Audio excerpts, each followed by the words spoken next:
अस्सलाम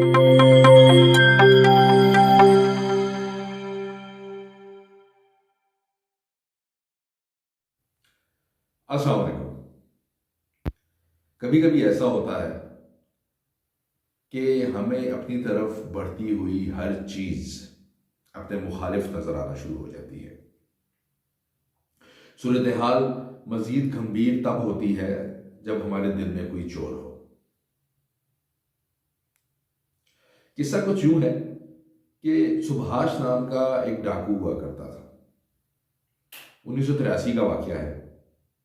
वो अपने कुछ साथियों के हमरा अपनी सफेद करोला कार में बैठा कहीं जा रहा था कि दूर से उनकी नजर पुलिस पेट्रोल पर पड़ी, जो अपने रूटीन की पेट्रोलिंग पर एक जगह पर खड़े हुए थे।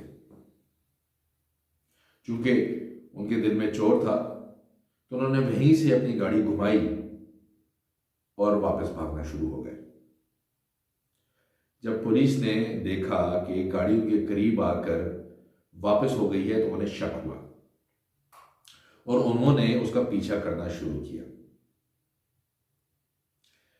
जब उन डाकुओं ने पुलिस की गाड़ी को अपने पीछे आते हुए देखा तो उन्होंने उस पर फायरिंग शुरू कर दी।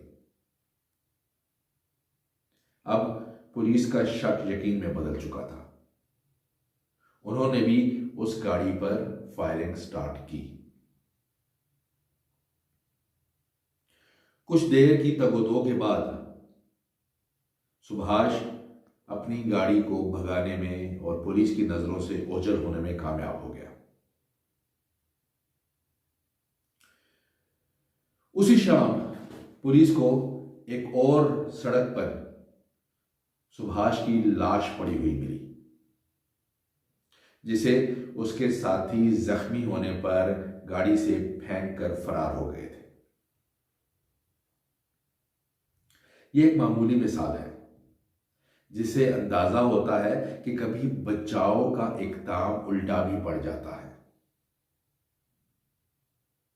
सफेद कार वाले अगर मामूल के मुताबिक अपने रास्ते से गुजर गए होते तो मुमकिन था कि पुलिस की जद से बच जाते,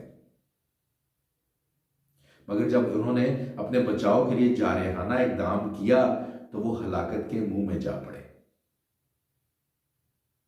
इस दुनिया में हर आदमी की समझ बूझ का इम्तिहान लिया जा रहा है।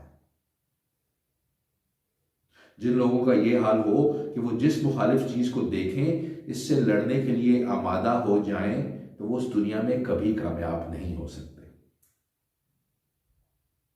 इस दुनिया में कामयाब होने के लिए कभी मुकाबला करना होता है तो कभी आराज बरतना पड़ता है। कभी सामने की सड़क से चलना होता है और कभी जरूरत होती है कि आदमी बाएं या दाएं से कतरा कर निकल जाए। ये दुनिया होशमंदी का इम्तिहान है। यहां वही शख्स कामयाब होता है जो इस नाजुक इम्तिहान में पूरा उतरे।